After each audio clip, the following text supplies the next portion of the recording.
So hello and welcome guys my YouTube channel DJ Raja KWD। सो आज हम लोग बात करने वाले हैं डंपिंग फैक्टर के ऊपर। तो आज का जो वीडियो रहेगा डंपिंग फैक्टर के ऊपर, मैं इसे अपनी तरीके से बताऊंगा। सब लोग अपने अपने तरीके से बताते हैं, जो मैं समझता हूं वो मैं आप लोगों को यहां पे बताने वाला हूं। अगर आप लोगों को वीडियो अच्छा लगेगा तो लाइक कर देना और चैनल को सब्सक्राइब कर लेना। यहाँ पे जो है हम लोग बात करने वाले हैं डंपिंग फैक्टर कैसे काम करता है, ठीक है, और क्या होता है और हमें कितने वाट के बेस के लिए कितना डंपिंग फैक्टर चाहिए। तो यहाँ पे मैं आप लोगों को सबसे पहले दिखाना चाहूँगा ये स्पीकर आप लोग देख सकते हैं। इसे मैंने रखा है एक एग्जांपल देने के लिए कि डंपिंग फैक्टर कैसे काम करता है। अगर आप लोगों को समझ आता है तो आप लोग बताना, अगर आप लोग इससे अच्छी तरीके से भी आप लोग समझते हो तो ये भी कमेंट करके मेरे बताना, कमेंट में बताना। आप लोग कमेंट में लिखना कि कैसे काम करता है। उस चीज़ के ऊपर भी उस कमेंट को मैं आप लोगों के सामने रखूँगा।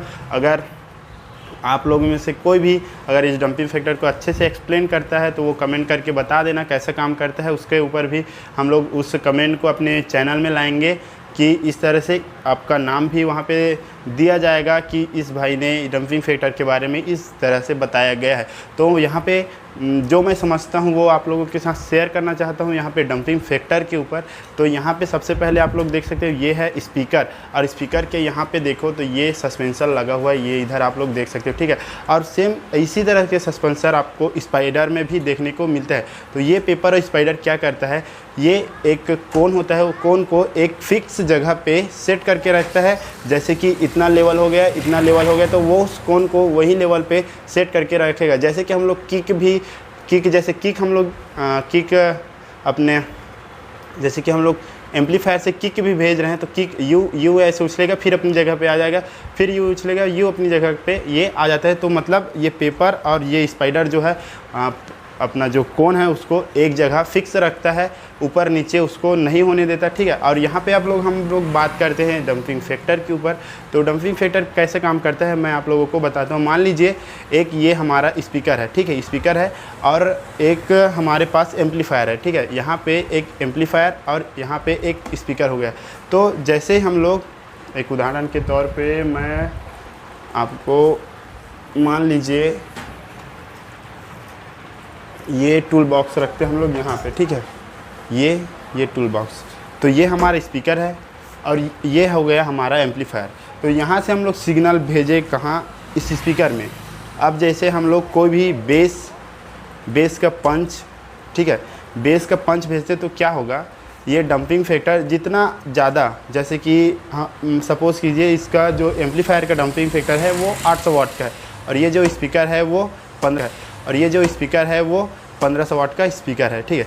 तो वहाँ से हम लोग किक भेजे तो ये क्या होगा कि इस तरह से ये प्रेशर देगा, प्रेशर से बजाएगा उसको। इससे मतलब डंपिंग फैक्टर क्या होगा, डंपिंग फैक्टर क्या करता है, इसको प्रेशर देता है, प्रेशर, ठीक है।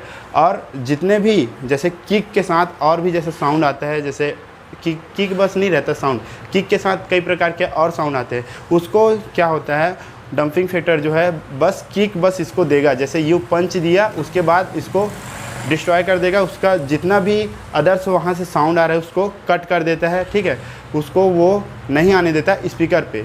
तो यू पंच निकला यहाँ से, डंपिंग फैक्टर ऐसे काम किया। वहाँ से हम लोग किक भेजे, यहाँ स्पीकर में आया, स्पीकर के बाद ये पंच आया, इससे पंच आया, फिर हम लोग एक किक दिए, फिर ये पंच आया, फिर किक दिए, फिर पंच आए।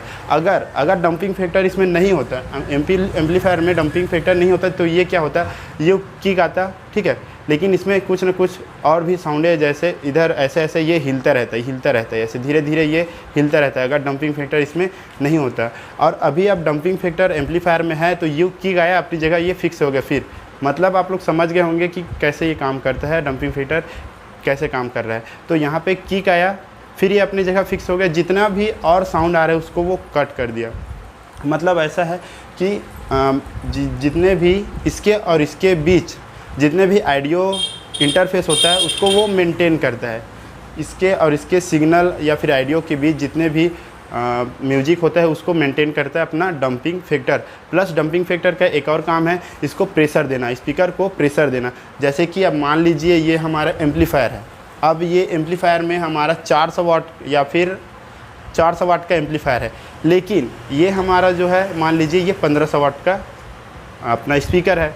तो क्या होगा, डंपिंग फैक्टर कैसे इधर से फिर सिग्नल आएगा, लेकिन इसको वो अच्छे से पंच नहीं दे पाएगा। ऐसे इतना बजाएगा, इतना ऐसे 400 वाट का है, तो ये देखिए आप लोग यहाँ पे सस्पेंशन आप लोग देख सकते हैं, तो ये इतना बजाएगा। लेकिन क्या होगा, अगर इसमें ज़्यादा वाट का डंपिंग फैक्टर है तो ये इसको प्रेशर देगा, इतना प्रेशर इसे इतना प्रेशर देगा, मतलब फुल पंच के साथ इसको बजाएगा। तो डंपिंग फैक्टर इस तरह से काम करता है, आपके स्पीकर को प्रेशर देता है। जितना ज़्यादा आपका डंपिंग फैक्टर होगा उतना ही ज़्यादा आपको प्रेशर मिलेगा स्पीकर में, बेस में, ठीक है। तो इस तरह से यहाँ पे डंपिंग फैक्टर इस तरह से काम करता है। मैं इस तरह से समझता हूँ कि यही मेरे समझ आता है। बाकी लोग और इसके बारे में डीपली बता चुके हैं, आप लोग उनका वीडियो देख लीजिए, लेकिन ये मेरा तरीका है बताने का। तो ये इसी तरह से काम करता है। इसके एम्पलीफायर और जो अपना स्पीकर है उनके बीच जितने भी ऑडियो इंटरफेस होते हैं उस मोमेंट को मेंटेन करता है अपना डंपिंग फैक्टर। तो और यहाँ पे जैसे कि हम लोग बेस चला रहे हैं, बेस चलाने के लिए आपको मिनिमम 800 से 1000 तक का डंपिंग फैक्टर आपको एम्पलीफायर में देखने को मिलता है। और जे बाई चांस जैसे किसी भी एम्पलीफायर का डंपिंग फैक्टर से पता चलता है कि वो कितना पावरफुल एम्पलीफायर है। यहाँ पे अगर आप लोग डंपिंग फैक्टर किसी भी एम्पलीफायर का देखें तो समझ जाना, जैसे कि 800 का है तो वो एम्पलीफायर कितना महंगा हो सकता है, 1000 है तो कितना महंगा और हो जाएगा, जैसे 1500 है तो उसका महंगा और उसका प्राइस जो है और बढ़ जाता है। डंपिंग फैक्टर से पता चलता है कि एम्पलीफायर कितना पावरफुल है। इस तरह से, तो इस तरह से आप लोग समझ गए होंगे। और हाँ, जैसे कि आप लोग मिड चला रहे हैं, जैसे मिड लाइनरे वगैरह चला रहे हैं, तो उसके लिए आपको 400 से 300 वाट का डंपिंग फैक्टर एम्पलीफायर काफ़ी इनफ है, उसके लिए बहुत हो जाता है। उसमें आप आसानी से अच्छे से बजा सकते हैं अपने एम्पलीफायर को, स्पीकर को। तो यह अगर आप लोग बेस चला रहे हैं तो मेरा मानिए आप लोग 800 से 1000 से 1500 के बीच में यूज़ कीजिए डंपिंग फैक्टर वाला एम्पली। वही एम्पली यूज़ कीजिए जिसका जो डंपिंग फैक्टर है वो 800 हो या फिर 1000 हो या फिर 1500। इससे क्या होगा, आपको पंच बहुत ही ज़्यादा मिल जाएगा। और यहाँ पे मैं आप लोगों को बता दूँ कितने वाट का एम्पलीफायर, मतलब कितने वाट का डंपिंग फैक्टर होना चाहिए, मतलब कितने वाट के स्पीकर के लिए। यहाँ पे अगर आप लोग 1000 से 1200 यूज़ कर रहे हो, 1000 से 1200 के स्पीकर यूज़ कर रहे हो बेस में, तो यहाँ पे आप लोगों को लेना चाहिए 800 का डंपिंग फैक्टर वाला एम्पलीफायर लेना चाहिए। जैसे कि आप लोग बाई चांस 1500 वाट के स्पीकर का यूज़ कर रहे हो, 1800 वाट के यूज़ कर रहे हो, तो आपको 1000 वाट से 1500 वाट 1000 से 1500 के बीच वाला आप लोग डंपिंग फैक्टर वाला एम्पलीफायर यूज़ कर सकते हैं। लेकिन यहाँ पे आपको 1500 के लिए 1000 का इनफ हो जाता है, बहुत हो जाता है। एक नुकसान ये भी है, अगर आप लोग ज़्यादा वाट का डंपिंग फैक्टर वाला एम्पलीफायर लेते हो तो यहाँ पे आप लोगों को आपके स्पीकर जलने के चांसेस जो है बढ़ जाता है। तो इस चीज़ को आप लोग ध्यान दीजिए, उतना ही डंपिंग फैक्टर वाला एम्पलीफायर लीजिए जितना आपको ज़रूरत है। तो यहाँ पे आप लोग देख चुके हैं, यहाँ पे मैंने आप लोगों को बता दिया जो भी मेरे समझ में आया है, और यही चीज़ मैं आप लोगों को समझाने की कोशिश कर रहा हूँ, क्योंकि मैं एकदम नॉर्मल भाषा में बताया हूँ, ज़्यादा डीपली नहीं गया हूँ। मेरे जो समझ में आता है उसी के ऊपर मैंने उसी तरह से आप लोगों को समझाने की कोशिश की है। तो यहाँ पे आप लोग अगर मिड और लाइनरे के लिए 800 वाट का डंपिंग फैक्टर वाला एम्पलीफायर ले सकते हो।